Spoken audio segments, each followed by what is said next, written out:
The Dayton City Commission meeting will now come to order. Please rise for the invocation. Remain standing for the Pledge of Allegiance. And this morning we have Commissioner Fairchild do the invocation. O gracious one, you make all things beautiful. As we begin a new year, renew our spirits and our commitments. Lead us and give us your wisdom so that we might create the city where all are valued, respected, and have the opportunity to become their best selves. We ask this in your precious name. Amen. Amen.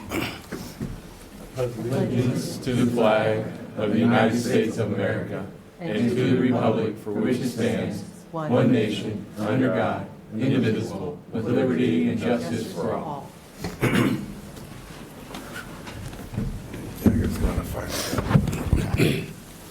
Okay, may we have the roll call, please? Mayor Mims. Aye. Commissioners Joseph. Aye. Shaw. Aye. Fairchild. Aye. Turner-Sloss. Aye. Okay, may I have a motion then to approve the minutes from the December 18th meeting? So moved, John. It's been a long time ago. So moved. Second the motion, Your Honor. It's been probably moved in second. To approve the minutes from the December 18th meeting. All in favor say aye. Aye. All opposed say no. Okay.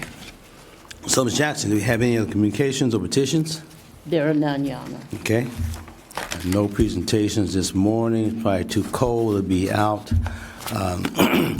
Jackson, do we have any additions, deletions, or comments to the calendar?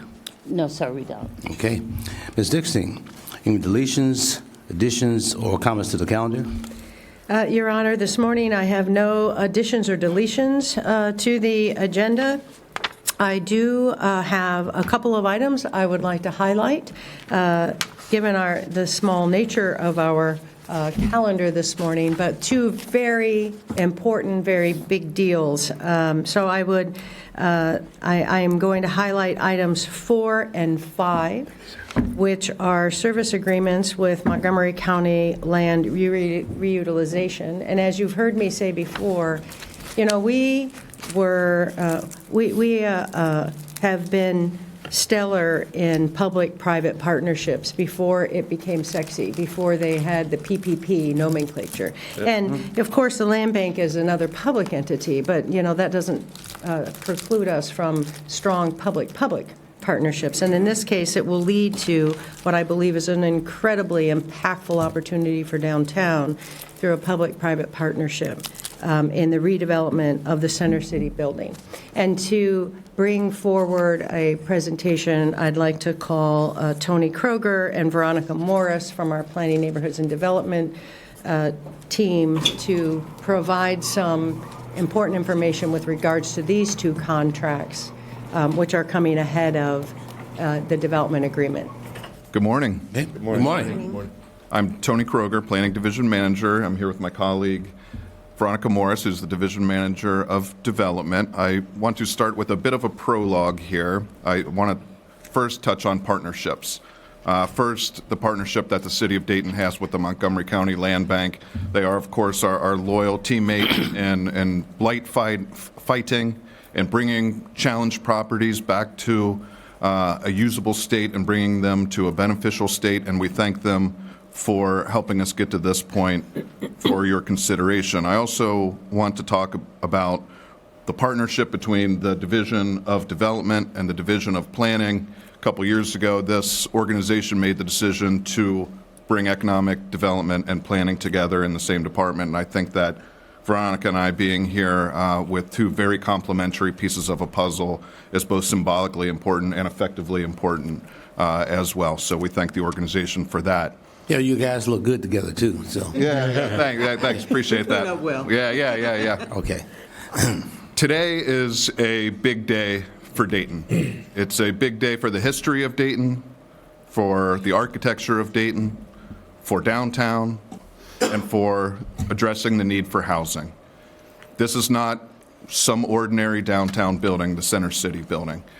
Over the last couple of years, the Division of Planning alone has brought forth, through your direction, over $15 million in agreements for the Dayton Recovery Plan. We've been doing vacant home rehab and home improvements, down payment assistance, new housing, a variety of efforts under the Dayton Recovery Plan, and one of these agreements is indeed part of the Dayton Recovery Plan. But there's only one Center City building, and I think it's also symbolically important that this is a bit of a grand finale for the Planning Division in bringing forth Dayton Recovery Plan agreements to you all. Well, why is the Center City building so important? As noted, historian of Dayton said this is the quiet, grand old dame of downtown Dayton buildings. And what did he mean by that? I think it could be any number of things, and I think the evidence is listed on the slide right now.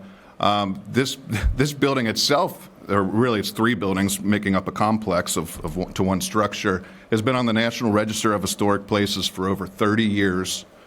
It was, in fact, the tallest building in the city when it was constructed.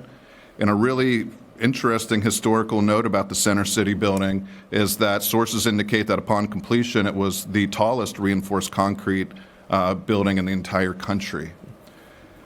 Its geographical prominence is something of note here, and I'll get a little bit into that on the next slide, but this was constructed as the new office building for the United Brethren Publishing House, which was a very noted company in the city of Dayton at that time. And in 1904, when the building was constructed, it was seen as the building of the Dayton powerhouse, the economic powerhouse, and we hope that it being brought forth as a housing, potential mixed-use housing development, we will again see the Center City as having that foundational importance on Main Street. So it's a historically important building. It's a prominent building.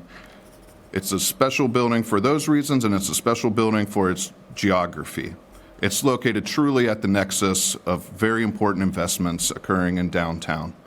It is truly the pivot point of investment for downtown Dayton. When we think about geography, just think about all the investments, all the momentum that's occurring within 2 blocks, and what a enlivened, what a truly revitalized Center City building means for those investments, considering now it is essentially a blight on the landscape. We think about within 2 blocks, you have the Levitt, Dayton Arcade, the Fire Blocks District, the new revitalized Deneau Tower, the Convention Center, and all that's happening there. Of course, our library, Schuster Victoria, Courthouse Square, and all of its potential, as well as potential buildings for future investment, hotels, and of course, Dayton's largest office buildings, all within a couple blocks of the Center City building.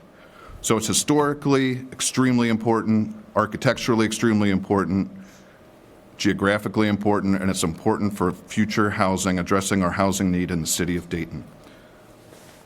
That's the extent of what I have at this time. I'm going to hand it over to Ms. Veronica. Good morning again, Commissioners. Good morning. Manager Clerk. Again, we're asking today for consideration on 2 very important pieces of agreements. One is a subrecipient agreement that will be funded through ARPA. That's $2 million to assist in the pre-development activity at the building. This will help in architectural work, any type of engineering work that needs to be done, in addition to allowing the developer to come in and buy upscale furnitures and fixtures, appliances for potential residents in this building. So this money is critical to ensure that we're building and allowing our partners to build a space where, even though it's affordable, it is nice and something welcoming for residents. The $4 million that we're asking for the remediation and strategic acquisition is through our development funds. And as you all know, development fund is used to leverage investment. So the great part about this $4 and $2 million, the $6 million total, is it will eventually leverage almost $110 million of additional investment, to Tony's point, in this corridor, this critical and pivotal corridor. The $4 million will be used for remediation. As you all know, our housing inspection department, led by James McDaniel, is doing a phenomenal job in working with the land bank in terms of ensuring that we're doing what we need to do to remove asbestos and ensuring that this building is remediated to a point where we can go ahead and work with our developer to do the housing and mixed-use activities. So that's what this funding will be used for as it relates to the $4 million from Development Fund. Just so you all know, this is not a check that we're going to hand out directly. These funds will be used on a reimbursement basis, so therefore the land bank will have to use their own funding through the state and other type of funding to fund these activities, and then the city will reimburse. The overall impact, again, almost $110 million in private investment into this building and into this geography. It further the goals of the Dayton Recovery Plan. Again, my colleagues in planning has done an amazing job in putting $15 million worth of ARPA funds into the community to ensure that we have safe, affordable housing rehab, etc. This will also facilitate the need to bring that affordability and that housing back into downtown. It will also help stabilize this critical building, remediate it, and leverage almost 217 units of housing here. Over 60 will be designated as affordable. 60%, as well as activate first floor retail. The restoration of the building will reclaim its former grandeur and its pivotal and critical component to the continued revitalization that is happening. As we thank people, I think we would be remiss to not thank our internal partners, Public Works, Dayton Police and Fire, and those other departments and divisions who've helped us, again, notably Housing Inspection, that has helped us get to this point. They've worked diligently to stabilize the building, to keep people out, and we'll be working on Monday to get the buildings blocked up, the streets blocked off, in addition to getting the dumpsters and everything out so we can start the remediation process. So this is a team effort, and we're just excited to bring this forward to you all. Questions? Yes, before I go to my commissioners, I just want to be real clear. So we're going to get approximately $110 million worth of benefit, Correct. potentially, for $4 million. Correct. For 6. Six, excuse me, yeah, 6, the other 2. Okay, let's say that one more time. So 110 million, And we're bringing before Okay. you 6 million. and we're going to get that for 6 million. Right. Okay, just want to make sure everybody heard that. Okay, twice. Okay, commissioners, comments, questions. Commissioner Turner-Sloss.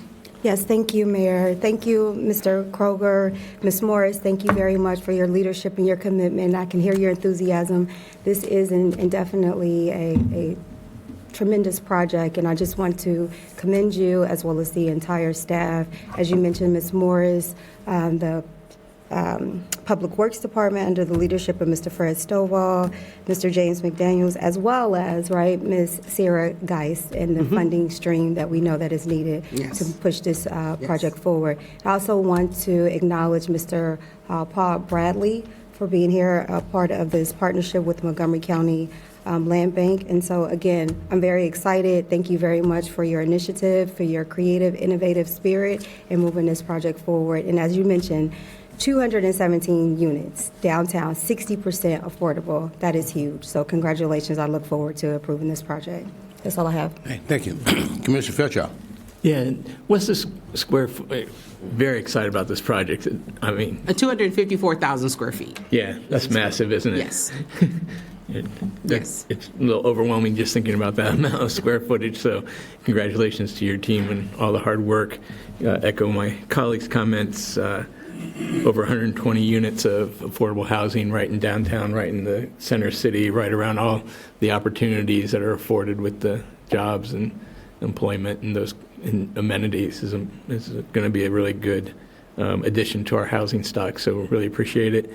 The building is $110 million to complete the project? Approximately, yes. Okay. And then, little known fact, the United Brethren would have had a bishop by the name of Milton Wright, and so this is a connection with the Wright brothers. The little known part about this is he was the publisher he was the editor at the publishing house, had a lot of power within the denomination. There was a struggle between the new guard and the old guard, and he represented the old guard. They ended up electing him bishop to take away his power. Most people think that when you get elected bishop, you get more power. As the publisher of the publishing, as the editor of the publishing house, he had a lot of power to, control the messaging of the denomination.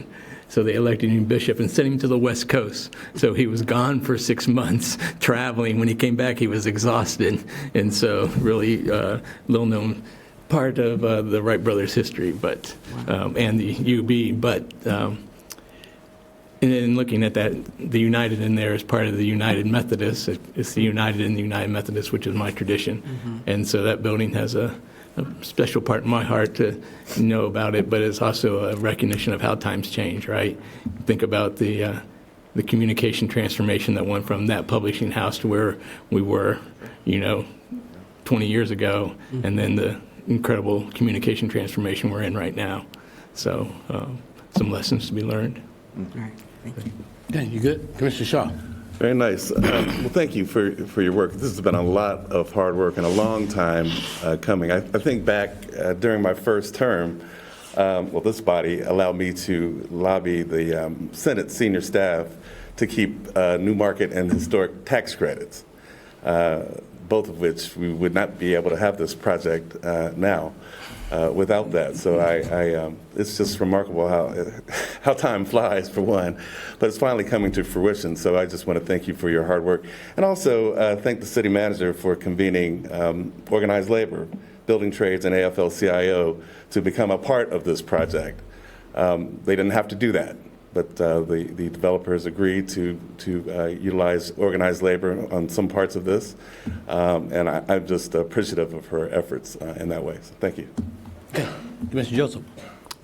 My colleagues' comments are excellent. I want to add my congratulations. As I last longer as a commissioner, it's one benefit is you get to see the long view, and we have struggled with this building for a long time. To see a solution like this after all the hard work is really gratifying.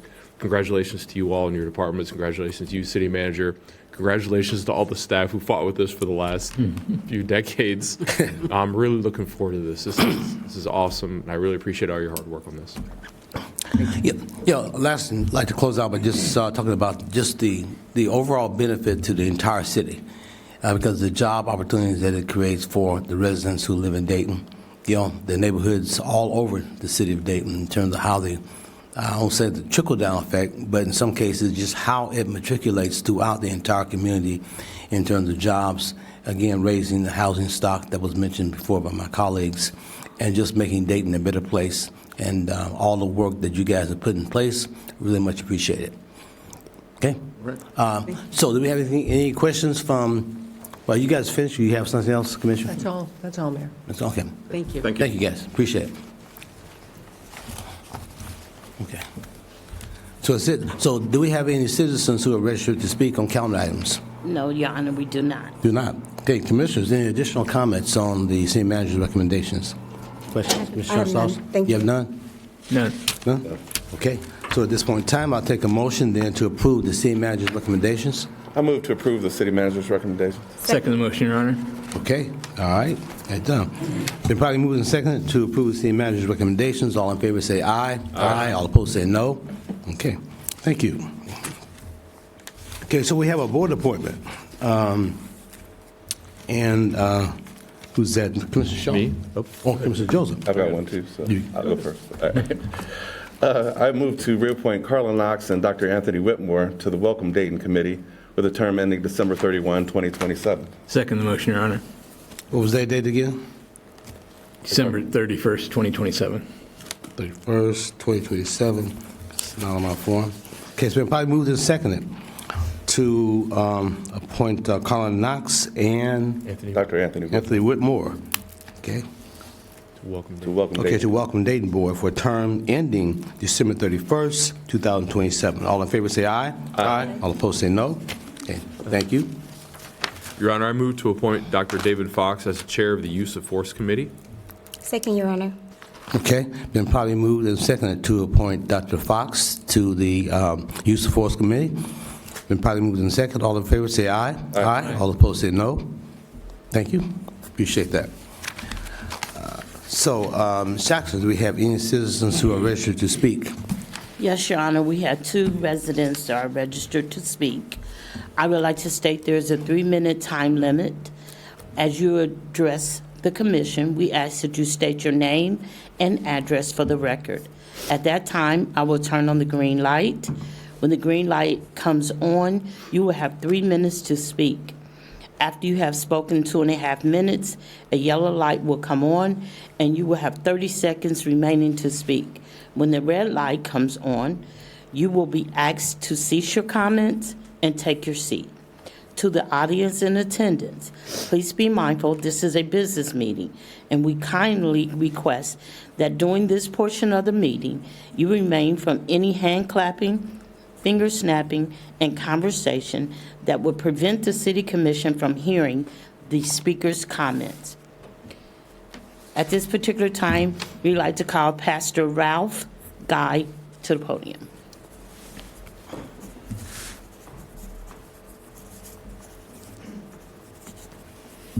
Good morning. Good morning. Other Mims. My name is Pastor Guy. I'm here on Your address, please.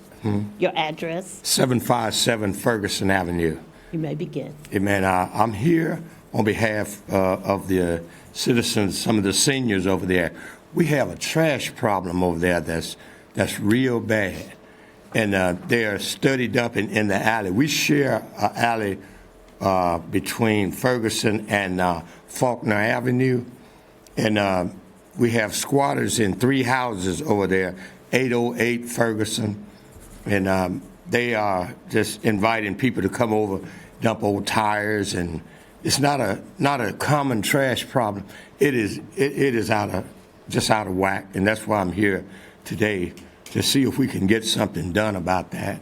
I've talked to the housing people, some of them, and they come over and they say there's nothing they can do because they don't have access to they hadn't found the people that actually own the homes. But when it's that bad, then I think that, I got up this morning to come and let you all know that it's out of hand now. So if somebody would come and see it, I was going to bring pictures, and I will get you photos if needed.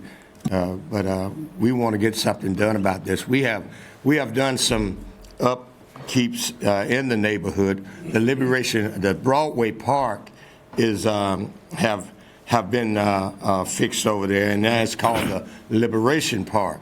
But right over in that alley there, I mean, we can't get anything done to make the neighborhood look good with people like that's dumping trash, tires, and I mean, when rodents, they won't come like they would in the summertime. But I'm here on behalf of some of the people that live around me, so that they're like scared to come, because some of those people over there, they actually will threaten you, for coming to try to do something in the neighborhood to better that neighborhood. You remember Ferguson used to be a big dope area, but now, we're trying to straighten this out. And me being a pastor, and I built my house back there. I had a problem. My house burnt, and I was going to move, but I said, no, I'm not going to let them run me out. So, and that's why I'm here today, to let you all know and see if we can get something done about that. Okay. So thank you. We have staff there, and staff will get your information. And so make sure you don't leave before we get that, so we can get in contact with you and find a solution for the problem. Okay, thank you. No, thank you, sir. Thank you, Pastor Guy. David Woods.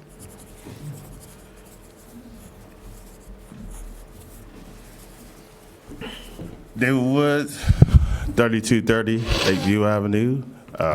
Good evening, Mayor and City Commission. Morning. How you doing? Yeah. Basically, I want y'all to give $2 million to St. Luke Church. I want y'all to give $2 million to the Civil Rights Commission investigating Kettering Hospital for murdering my dad for being black. Then I want y'all to give $2 million to my lawyers, Clark Smith, for doing the medical malpractice on Kettering Hospital. And then I want to give $2 million to DATV for the TV show that my dad was preaching on TV. Basically, Christine McDonald has caught Kettering Hospital in a lie, like I said before. Basically, the lawyer lied to her and told her that the caller called them and said I made a threat towards the hospital, the doctor, nurse, and my dad died. She talked to Captain Perez, because I told her to talk to him because that's a lie, and the Inglewood police, he said the Inglewood police told him I made a threat towards the doctor, nurse, and my dad died. They called him a lie again because the chief of police Sergeant Corey Follick said that he never did tell Turner Hospital I made a threat towards the doctors and nurses. My dad died. Mike Lang, who retired from the Inglewood Police, said that no one in Inglewood Police even told them that I made a threat towards them. He said, officially, the Inglewood Police never did tell Turner Hospital you made a threat towards them at all. So they got caught a lot in. Then I didn't see my dad's dead body because they trespassed me. They stole my dad's wheelchair. They some thieves. For one, for stealing his wheelchair, I didn't get his wheelchair back. And then two, when I did call in, Captain Perez said, well, your dad died. I told him I want to talk to the doctors and nurses. When I tried to talk to the doctors and nurses, they hung up the phone on me. So they wouldn't let me talk to my dad. Tell me my dad is dead on the because I didn't see his dead body to this day.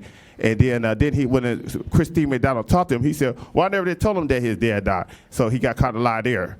And then he tried to cover and said, well, basically, David went ahead, he was acting up after Dr. Nicholas Bronica, who murdered my dad, gave him that infection. He went ahead and said that he was acting up and we had to trespass him. We trespassed him, got him out of the hospital to the police. He lied on that too because when they told my dad was going to die from an infection eventually, my sister was on the phone.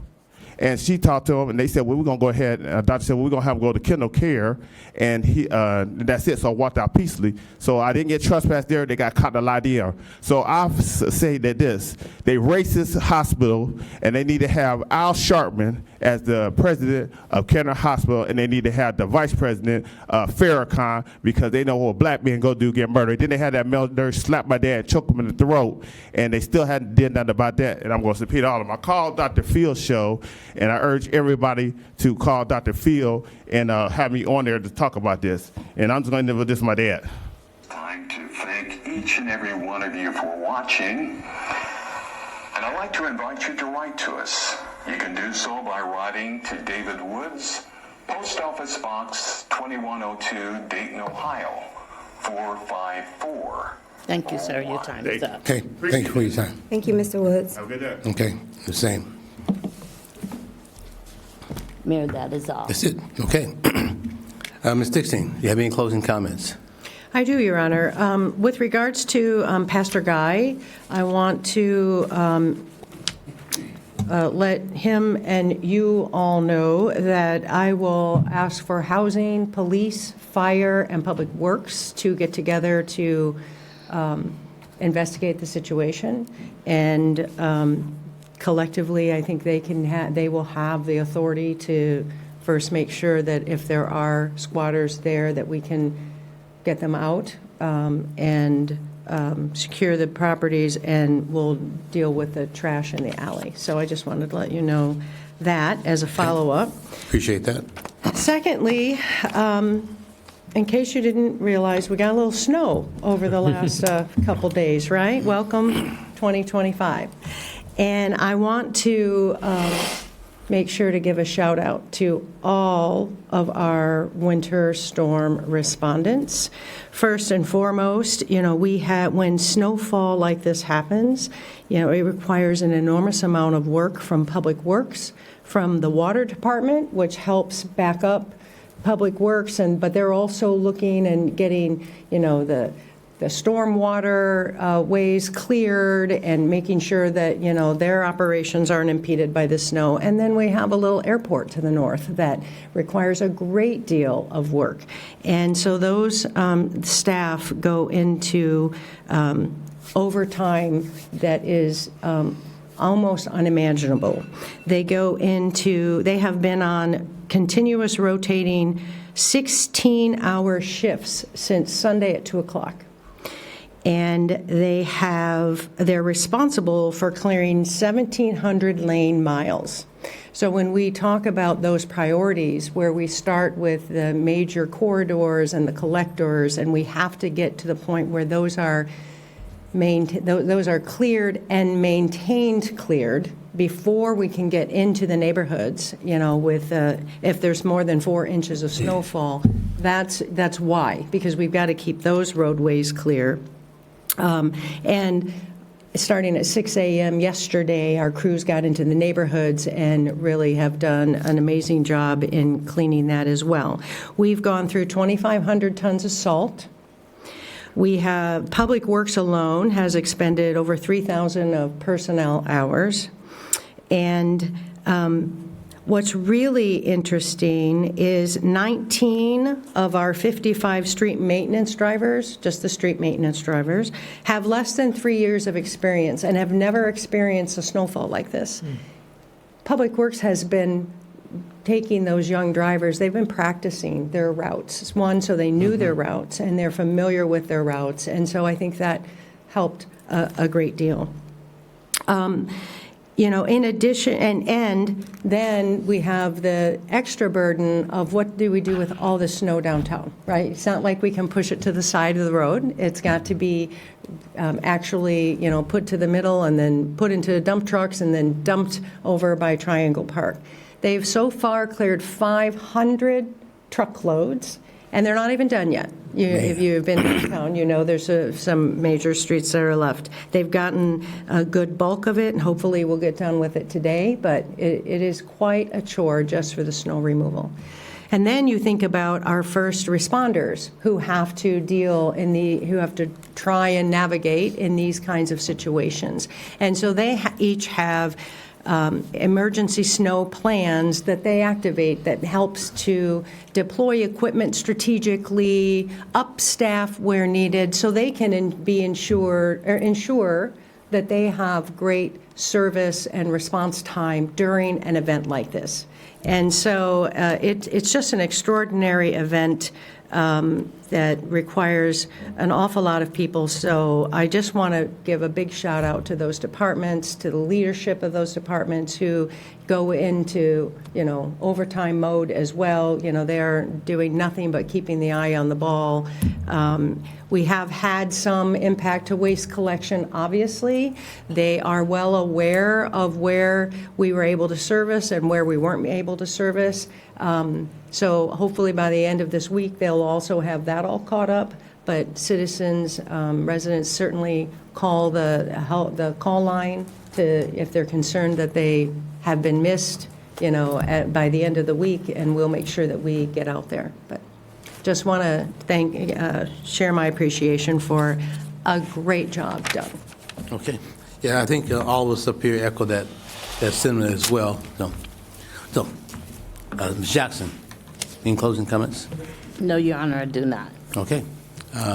Commissioner Turner-Sloss, any closing comments? Yes, thank you, Your Honor.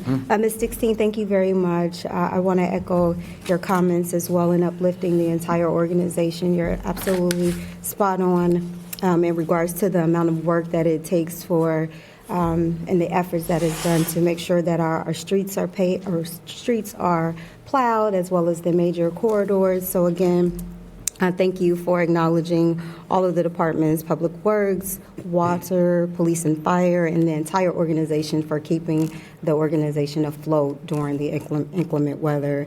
Do have a question. Do you have an update on the warming stations that we have identified in the with our recreation centers? Can you speak to that a little bit, or in the operations? Well, we have a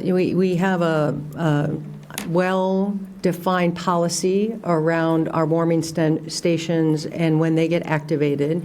I believe that at this point they have, they always review that this time of year, and they will be activated when temperatures drop to a point of concern.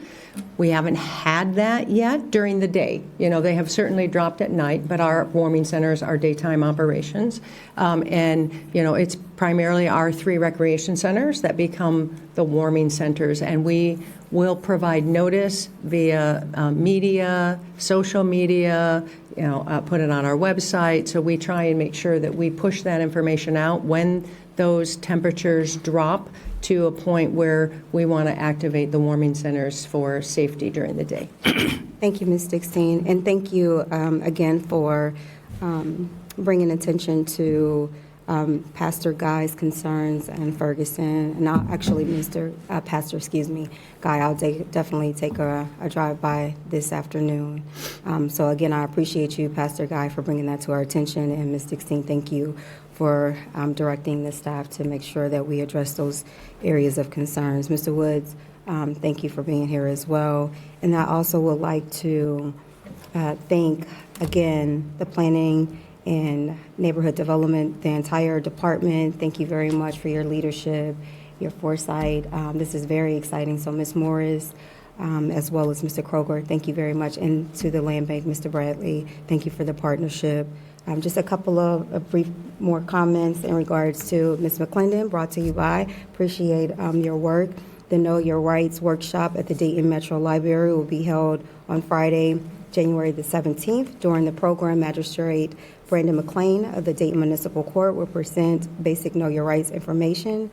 Some of the topics include youth situational awareness, and I will add that at this time, the city is recruiting for volunteers to help with mitigating concerns as it relates to youth involvement and violence, and I believe we have a call out for volunteers right now that is listed on a number of our social media outlets. So we're actively looking for volunteers to participate in that program. I believe that's through the Dayton Mediation Center, if I have that correct. Also, there is a free exhibit commemorating Dr. Martin Luther King Jr. in his 1964 speech that was delivered in Dayton, Ohio. The event would take place at the Black Palette Art Gallery located at 1139 West 3rd Street and Ebony Gallery at 1135 West 3rd Street. And the speech was actually held at University of Dayton Fieldhouse, took place weeks after he was awarded the Nobel Peace Prize and months after Congress passed the Civil Rights Act of 1964. So I hope that everyone could take part in those various events that would take place on January the 17th. And again, thank you, Ms. McClendon, for providing this information. And again, that is a free exhibit commemorating Dr. Martin Luther King Jr. That's all I have. Okay, thank you. Commissioner Fairchild. Yeah, my apologies. I should have done this first thing. I'd ask for a moment of silence for President Carter, who lays in state now and whose... Yeah, I was going to do that, but it's okay. What's that? I was going to do that, but we can do it now. Oh, okay. All right. Yeah, Thank you. we take a moment of silence. Mm-hmm.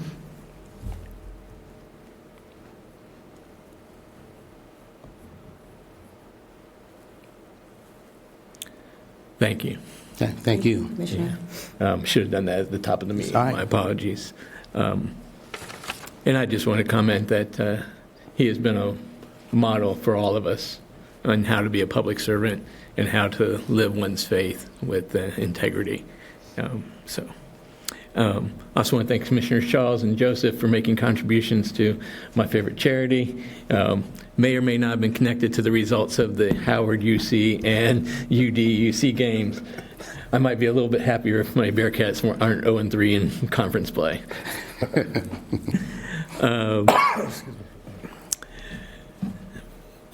Ms. Jackson, thank you for encouraging everyone to see the 688. I was able to watch that on Netflix with my family. Powerful movie, an inspiration, and great credit to Charity Adams and the women of the 688. Encourage everyone. And it's going to be shown free at the Neon on Martin Luther King Day. So if you haven't seen it yet, there's an opportunity to see it in a theater for free, or you can see it on Netflix as it's streaming.